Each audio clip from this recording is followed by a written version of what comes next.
Candidate ছিলেন 12-0, 12টা আমাদের বিরোধী 0। এটা প্রমাণ করে বারে বারে, শুধু চন্দ্রিমা সমবায় সমিতি নয়, সারা রাজ্যে ম্যাক্সিমাম সমবায় সমিতি তৃণমূলের পক্ষে, মানুষ ও মামাটি মানুষের পক্ষে, মমতা বন্দ্যোপাধ্যায়ের পক্ষে। জয় বাংলা, জয় বাংলা। এবং এখানে হাতাতড়ি পত্র সিপিএম বিজেপি যৌথভাবে তারা একটা ক্যান্ডিডেটের ইন্ডিভিজুয়াল ক্যান্ডিডেট তারা দিয়েছিলেন, তারা গোলতাল ফাঁকানোর চেষ্টা করেছিলেন। কিন্তু হলদিয়ার মানুষ অনেক বেশি সচেতন, বাংলার মানুষ সচেতন। তারা জানে কোথায় ভোট দিলে, কাকে ক্ষমতায় আনলে, কাকে চেয়ারে বসালে আলটিমেট তারা পরিষেবা পাবে। আজকের এই জয় গণতান্ত্রিক পদ্ধতিতে মানুষ তাদের ভোটাধিকার প্রয়োগ করে বুঝিয়ে দিয়েছেন।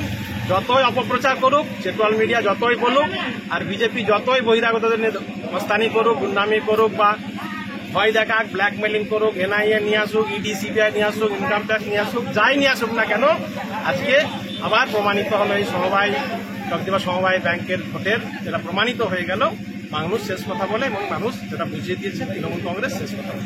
লোকসভা নির্বাচনে পরাজয়, তাও এই সমবায় সমিতি নির্বাচনের জয়, আগামী 2026 সালে বিধানসভা নির্বাচনের কি প্রতিফলন হবে? অ্যাসিড টেস্ট আপনি দেখতে পাচ্ছেন, অ্যাসিড টেস্ট পরিষ্কার এই রিদিম থাকবে, এই রিদিমই থাকবে। 2026 সালে এই হলদিয়া বিধানসভা আমরা জিতব এবং আমাদের পূর্ব মেদিনীপুর জেলা 16-0, 16টা তৃণমূল কংগ্রেস হবে, বিরোধী 0 হবে। এই একই ট্রেন্ড থাকবে। এবার বাংলায়ও চতুর্থবারের জন্য মমতা বন্দ্যোপাধ্যায় আবার মসনদে বসবেন, বাংলার মানুষের আশীর্বাদ।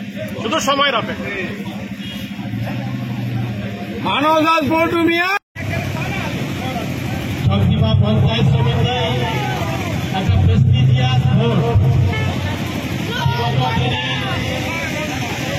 এই সমবায় সমিতিকে লক্ষ্য করে বিরোধীরা অনেক খেলা খেলেছিল। এই নির্বাচনেও হাতাতড়ি পথ একসঙ্গে লড়াই করেছে। হলদিয়ার মানুষ আজকে এই জয়ের মধ্য দিয়ে বুঝিয়ে দিয়েছেন, যত কুৎসা করুক না কেন, যত সমালোচনা করুক না কেন, যত সিবিআই ইডি আর এনআইএ এর ধমকানি চমকানি দেখাক না কেন, এই নির্বাচন অ্যাসিড টেস্ট। এই একই গতিতে 2026 সালে আমরা তৃণমূল কংগ্রেস চতুর্থবারের জন্য মমতা বন্দ্যোপাধ্যায়কে বাংলার মানুষ